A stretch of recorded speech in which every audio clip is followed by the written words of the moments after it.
My boss sent me an email at 11:47 p.m. on a Tuesday night. Not an emergency, not a crisis, just Q3 projections. Could absolutely wait until morning. But the unspoken rule at our office was clear. You'd better have seen it, processed it, and be ready to talk about it by 9 a.m. stand-up. So I drafted my reply immediately. And then I waited exactly 24 hours and sent it back at 11:47 p.m. the following night. He had absolutely no idea what had just begun. If you have ever worked for someone who thought your personal time was just their time, this story is going to feel like a warm hug. Hit that like button, smash subscribe, and get comfortable, because this is one of the most satisfying, most brilliantly calculated workplace revenge stories on the entire internet. Let's get into it. Part 1. The job, the boss, and the unspoken rule. Let me paint you a picture. You know that feeling on a Sunday evening when the weekend isn't quite over yet, but your brain has already started dreading Monday? That low hum of anxiety that starts somewhere around 6 p.m. and just doesn't leave? That was every single Sunday for me. Not because I hated my job. Actually, I was good at my job. Really good. The kind of employee who hit deadlines early, prepared for meetings nobody else prepared for, and never, not once, had to be chased for anything. I worked in a mid-sized company, corporate enough to have a proper org chart and weekly stand-ups, small enough that everyone knew everyone's business. And I reported directly to one man, my manager. I'm going to call him Craig. Not his real name, but it fits. You probably know a Craig. Every office has one. Craig was the kind of manager who had mastered the art of looking productive without actually producing very much. He scheduled meetings about meetings. He CC'd himself on emails he had no business being on. He used phrases like, "Let's circle back," and "moving the needle," and "let's take this offline," with the confidence of a man who had never once questioned whether he was adding value to anything. But none of it, was what made Craig genuinely insufferable. What made Craig insufferable was his emails. See, Craig had this habit. This deeply ingrained, completely inconsiderate habit of firing off work emails at the most unreasonable hours of the night. We're not talking 6 p.m. We're not even talking 8 p.m., which, let's be honest, is already pushing it. We're talking 10 p.m., 11 p.m., sometimes midnight, sometimes past midnight. And the content of these emails? Never emergencies. Never anything that couldn't have waited 8 hours until the next business morning. Hey, can you pull the updated numbers for the Henderson account? Quick thought on the Q3 deck. Can we add a slide on projections? Reminder about tomorrow's stand-up. Make sure you've reviewed the pipeline. Routine. Mundane. Completely. Normal. Work. Stuff. Sent at 11:23 p.m. on a Wednesday. Now, here's the thing that made it worse. Craig never explicitly said, "I expect a reply tonight." He was too smart for that. Too careful. There was no written policy, no direct instruction, no formal expectation put into words. But the unspoken message was crystal clear. You'd better have seen this by morning stand-up. And seen it wasn't enough. You had better have processed it, acted on it, and be ready to speak to it intelligently at 9 a.m. in front of the whole team. I know this because I watched what happened to the people who hadn't. There was a colleague of mine, sharp guy, hardworking, great at his job, who once came to stand up having not seen a 10:30 p.m. email Craig had sent the night before. Craig didn't yell. Craig didn't make a scene. Craig just paused. Let the silence stretch just a little too long. And then said, in that quiet, disappointed tone that somehow felt worse than shouting, "I thought we'd all had a chance to review this." My colleague's face went red. He stumbled through an apology, and the meeting moved on. But the damage was done. The message was received by everyone in that room. Check your emails. All of them. At all hours. Or else. I sat in that meeting, and I felt something that I can only describe as a slow burn. Not an explosion. Not a dramatic surge of anger. Just a quiet, steady, growing heat somewhere behind my ribs. Because I knew this wasn't okay. Your employer owns your working hours. They do not own your evenings. They do not own your weekends. They do not on the hour before you fall asleep or the Saturday morning when you're still in your pajamas drinking your first cup of coffee. But Craig had decided otherwise. And for months, I'd gone along with it. Checking my phone before bed. Sleeping with one eye open, metaphorically speaking. Waking up some mornings and reaching for my phone before I'd even fully registered that I was awake, just to make sure I hadn't missed anything Craig had decided to send at 1 a.m. It was exhausting. And on one particular Tuesday night, lying in bed, phone in hand, reading a completely non-urgent email about quarterly projections that Craig had sent at 11:47 p.m., something shifted. I didn't slam my phone down. I didn't fire back an angry reply. I didn't storm into the office the next morning and demand a conversation about boundaries.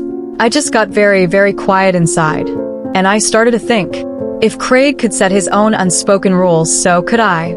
I opened my drafts folder, and I started writing. Part 2. The plan. Simple, silent, devastating. Now, I want you to understand something about the plan I came up with. It wasn't complicated. It wasn't risky. It didn't involve HR, lawyers, heated confrontations, or dramatic resignation letters. It was elegant, quietly, beautifully, infuriatingly elegant. Here's what I decided. Every single email Craig sent me, regardless of when it was sent, regardless of the content, regardless of how simple or complex the response needed to be, I would reply exactly 24 hours later. Not 23 hours. Not 25 hours. Not sometime the next day. Exactly. 24 hours. Later.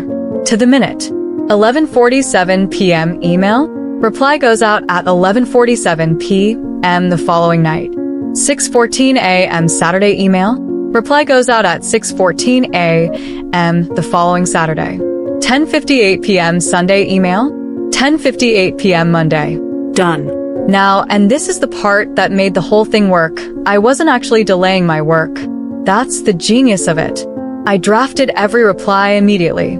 The moment I saw the email, whether it was 11 p.m. or 6 a.m. or any other hour Craig decided was appropriate to conduct business, I would open my drafts, write the full, thorough, complete response right then and there.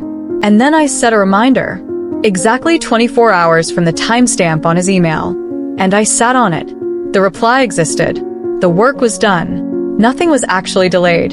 If Craig needed something for a 9 a.m. meeting, I had already drafted the answer at midnight when he sent it. I just didn't send it until midnight the following night, which meant by the time Craig was asking about it at stand-up, I had already done it. I just hadn't sent the email yet. And here's the beautiful irony. Craig could never say a word, because my replies were always thorough, always professional, always completely adequate. And because I drafted them immediately, nothing ever actually suffered. No deadline was missed. No project fell behind. I was, by every measurable metric, performing exactly as expected. I just wasn't performing on Craig's midnight schedule anymore. I sat back in my chair the night I decided this, and I felt genuinely, deeply, profoundly calm. Not the anxious, exhausted calm of someone who has given up. The calm of someone who has figured something out. The calm of someone with a plan. I set my first 24-hour reminder, and I waited. Part 3. Week 1. The experiment begins. The first week was, honestly, almost too easy. Craig sent 4 after-hours emails that week. Par for the course for him. 2 on Tuesday night, 1 late Wednesday, 1 early Saturday morning. I drafted all 4 replies immediately. Thorough, professional, complete. Exactly what he'd asked for. Exactly what he needed. And then I set 4 reminders. Tuesday 10:34 p.m. Reply scheduled for Wednesday 10:34 p.m. Tuesday 11:52 p.m. Reply scheduled for Wednesday 11:52 p.m. Wednesday 10:17 p.m. Reply scheduled for Thursday 10:17 p.m. Saturday 6:08 a.m. Reply scheduled for Sunday 6:08 a.m. And I went to sleep. Monday morning stand-up. Craig brought up the Tuesday night emails. Asked if everyone had a chance to review. I nodded. Said yes. Because I had reviewed them. I drafted complete replies the moment I'd seen them. I just hadn't sent those replies yet. Craig moved on. Meeting continued. Nothing was flagged. Nothing was late. I sat there with my coffee, and I felt the smallest, quietest, most satisfying little smile pulling at the corner of my mouth. This was going to work. Wednesday night, Craig's phone lit up at 11:52 p.m. A reply to his Tuesday email. Complete. Professional. Timestamped exactly 24 hours after he'd sent the original. I was already asleep. Thursday morning, I watched Craig come into stand-up slightly distracted, scrolling his phone before the meeting started, which he never usually did. He glanced over at me once. I looked back with the most pleasantly neutral expression I could manage. Everything okay? I asked. Yeah, he said. Fine. The meeting went on. Friday, he sent another late email. I drafted the reply, set the reminder, went to bed. Saturday morning, his 6 a.m. email from the previous week got its reply. At exactly 6:08 a.m., I was drinking coffee, watching the reminder fire, watching the reply send, and I laughed, quietly, to myself in my kitchen for the first time in months. Something was shifting. I could feel it. Not dramatically, not obviously, but something was shifting. Part 4. Month 1. Craig starts to notice. By the end of the first month, Craig had sent somewhere in the region of 15 to 20 after-hours emails. Every single one had received a reply exactly 24 hours later. And I want to tell you about the moment I first realized Craig had noticed, because it was subtle. So subtle that if I hadn't been watching carefully, I might have missed it entirely. It was a Thursday afternoon stand-up. Craig was going through the agenda, normal stuff, pipeline updates, client check-ins. And then he paused, just for a second, and said, and I'm quoting as accurately as I can hear, I want to make sure we're all staying on top of communications. Response times matter, especially on anything time-sensitive. He didn't look at me when he said it, but I felt it. The whole room sort of nodded along, the way you do when a manager says something that sounds vaguely like a policy statement, but isn't quite specific enough to push back on. And I nodded too, because technically, I was on top of communications. My responses were thorough. My response time was exactly 24 hours. Consistent. Reliable. You could set a clock by it. After the meeting, Craig caught me in the hallway.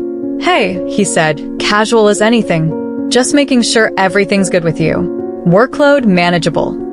Absolutely, I said. Everything's well under control. He held eye contact for just a second longer than felt comfortable. Good, he said. Good. And walked away. I waited until I'd turned the corner before I let out the breath I'd been holding. He knew something was different. He just couldn't figure out what. And that right there was the most delicious feeling I had experienced in years. Because Craig was used to being the one with the unspoken power, the unspoken rule, the unspoken expectation that everyone scrambled to meet without ever being told directly. And now, for the first time, someone had flipped it. There was a new unspoken rule in play. And it was mine. Part 5. Month 2. The chess match escalates. Month 2 is where it got genuinely interesting. Craig, without ever saying a word about it directly, started adjusting his email habits. I want you to appreciate how funny this was to watch in real time. Week 1 of month 2, he started sending his late-night emails slightly earlier. Instead of 11 p.m., he was sending them at 9 p.m. Still after hours. Still not okay in my book. But earlier. I noted the timestamp. Set the reminder. 24 hours. No exceptions. Week 2, earlier still. 8 p.m. emails started appearing. 24 hours. Done. Week 3, he sent one at 7:30 p.m. Then one at 6:45 p.m. Still got the 24-hour treatment. And here's what was happening, and I say this with complete clarity looking back on it. Craig was trying to outsmart a system he didn't fully understand yet. He thought my delay was connected to the time of the email. Like, if he sent it late enough at night, I somehow wasn't seeing it until the next day. So his solution was to send it earlier, thinking that if I saw it during waking hours, I'd reply faster. What he hadn't figured out, what he couldn't figure out, was that the delay had nothing to do with when I saw the email. It had everything to do with when he sent it. I saw every email the moment it arrived. I drafted every reply immediately. I just sent them back exactly 24 hours later, no matter what. So as Craig sent emails earlier and earlier, trying to get ahead of whatever mystery delay I had going on, his replies started arriving earlier and earlier too. A 9 p.m. email got a 9 p.m. reply the next night. An 8 p.m. email got an 8 p.m. reply the next night. A 7 p.m. email got a 7 p.m. reply the next night. And slowly, and so beautifully, Craig's after-hours email habit was being systematically, silently, professionally dismantled. By him. He was doing it to himself. I'd sit at my desk some mornings watching the reminders fire off, watching the replies land in Craig's inbox at whatever hour he'd originally chosen to invade mine, and I'd feel this profound, almost meditative sense of satisfaction. This was justice. Not loud justice. Not dramatic justice. Quiet justice. The best kind. Part 6. Month 3. The turning point. I want to pause the story for just a moment here, because month 3 is where something changed for me personally, not just professionally. See, up until this point, the 24-hour reply system had been almost like a game. Satisfying, yes. Effective, absolutely. But it still had the energy of a workaround, a clever hack, something I was doing quietly, privately, without acknowledgement. Month 3 is when I started to realize it was something more than that. I was sleeping better. That sounds small, but if you have ever worked for someone who made you feel like you were never truly off the clock, you understand what I mean. Before the system, I'd lie in bed with my phone face down on the nightstand, but I'd still be thinking about it. Still half aware of it. Still in this low-level state of alert, like a soldier who knows the enemy could appear at any moment. After 2 months of the system, I put my phone down at night, and I forgot about it. Because I knew, with complete certainty, that whatever Craig sent, I had already handled it. The reply existed. It was drafted. It was queued. Nothing was going to blow up. Nothing was going to fall through the cracks. I had created, through pure, quiet, systematic patience, actual, genuine peace of mind. My weekends felt like weekends again. My evenings felt like evenings. I'd be cooking dinner on a Tuesday night, and my phone would buzz, Craig's name on the screen, and instead of feeling that familiar tightening in my chest, I'd just pick it up, read it, draft the reply, set the reminder, put the phone down, and go back to cooking dinner. It was so simple, and it had taken me so long to get here. I thought about all the nights I'd spent anxious over emails that could have waited until morning. All the Sunday evenings I'd lost to the anticipatory dread of whatever Craig might send after 10 p.m. All the mental energy I'd spent monitoring, responding, performing availability for a man who had never once asked if that was okay with me. And I thought never again, not because I was angry, but because I finally understood something fundamental. Your time is yours. And if no one is going to protect it for you, you have to protect it yourself. Part 7. Month 4. The system wins. By month 4, something remarkable had happened. Craig had almost entirely stopped sending after-hours emails. Almost entirely. I want to give you the numbers because they tell the story better than anything else I could say. Month 1, 15 to 20 after-hours emails.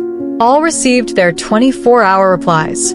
Month 2, 12 after-hours emails. All received their 24-hour replies. Gradually sent earlier and earlier. Month 3, 7 after-hours emails. All received their 24-hour replies. Most of them arriving before 7 p.m. Month 4, 3 after-hours emails. In the entire month, all before 6:30 p.m. And here's the stat that I will remember for the rest of my professional career. By the end of month 4, Craig was sending almost everything before noon. Noon. The man who had been firing off midnight emails like they were perfectly normal business communication, who had created an entire culture of unspoken after-hours availability in our team, was now sending his emails before lunch. Not because anyone told him to, not because HR stepped in, not because there was a policy change or a team meeting about work-life boundaries, Because one person quietly, patiently, professionally had simply stopped playing by his rules and replaced them with their own. I remember the day I looked at my phone at 11 p.m. on a weeknight and realized I hadn't heard from Craig since 11:30 a.m. I sat with that for a moment. 11:30 in the morning. My evenings were mine again. My weekends were mine again. That low-level background hum of workplace anxiety, the one I'd gotten so used to that I'd almost stopped noticing it, was gone. I felt, and I don't use this word lightly, free. Not dramatically free. Not quit my job and move to a beach free. Just the quiet, solid, deeply satisfying feeling of having taken something back that should never have been taken in the first place. My time. My peace. My evenings. Mine. Part 8. The aftermath and what it all means. So, where does this leave us? Craig never said a word. Not directly. Not about the emails, not about the reply times, not about any of it. He couldn't, because what was he going to say? I've noticed you always reply to my emails exactly 24 hours later. And then what? Admit that he'd been tracking it? Admit that he noticed? That would require him to acknowledge the emails themselves.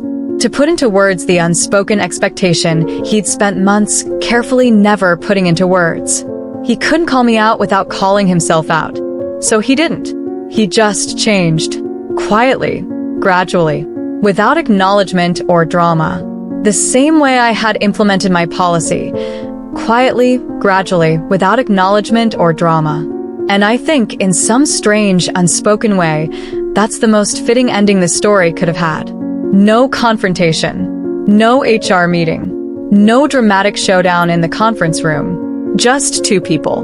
One unspoken rule replaced by another. And a manager who now sends his emails before noon. I think about the people I know who are where I was a year ago. Lying in bed with their phone on the nightstand. Answering work messages at midnight. Giving away their evenings, their weekends, their peace of mind. To people who never asked for permission and never said thank you. And I want to tell them what I wish someone had told me. You don't have to make a scene to make a change. You don't have to confront anyone. You don't have to send the angry email or schedule the difficult meeting or risk your job or your reputation. Sometimes, the most powerful thing you can do is simply decide. Decide what your time is worth. Decide what your peace is worth. And then, quietly, professionally, consistently, act accordingly. Set your boundaries not with words, but with actions. And then hold them. Every single day. Without exception. Without apology. Craig sends his emails before noon now. And I sleep like a baby. You know, I never told anyone at work what I was doing. Still haven't. But somewhere out there, Craig is sitting at his desk before lunch, typing out an email, hitting send. And he has absolutely no idea why he does it that way now. Some lessons, the best lessons, are the ones people don't even know they've learned. Before you go, I need you to do something for me. Look at that subscribe button. Right now. I'm serious. Because here's the thing. You just spent 40 minutes with me. 40 minutes of justice, karma, and the most satisfying workplace revenge you've probably heard all year. And I want you to know, this is just the beginning. Every single day. I upload 2 brand new stories right here on American Sleep Tales. Not 1. Not occasionally. Not whenever I feel like it. 2. Every day. Without fail. Reddit revenge stories. Instant karma moments. Satisfying justice. Workplace payback. Entitled people getting exactly what they deserve. The kind of stories that make you pump your fist and say, yes. Finally, someone got what was coming to them. And if you leave this channel right now, without subscribing, you're going to miss them. All of them. Because YouTube is not going to show you every video. That's just how the algorithm works. The only way to make sure you never miss a single story is to hit that subscribe button and turn on the notification bell. All of it. Every notification. So that the moment the new story drops, you're the first to know. We are building something special here at American Sleep Tales. A community of people who believe in justice. Who believe that karma is real. Who love nothing more than watching an entitled, arrogant, completely insufferable person get exactly, and I mean exactly, what they deserve. And I want you in that community. So here's what I need you to do right now. Backhand index pointing right, hit subscribe. Backhand index pointing right, turn on the bell. Backhand index pointing right, drop a comment below. Tell me your most satisfying revenge or karma moment. I read every single one. Backhand index pointing right, and share this video with one person, just one, who needs to hear a good revenge story today. American Sleep Tales. 2 new stories. Every single day. Justice served fresh. Daily. I'll see you in the next story. Sleep well. If you can. Smirking face.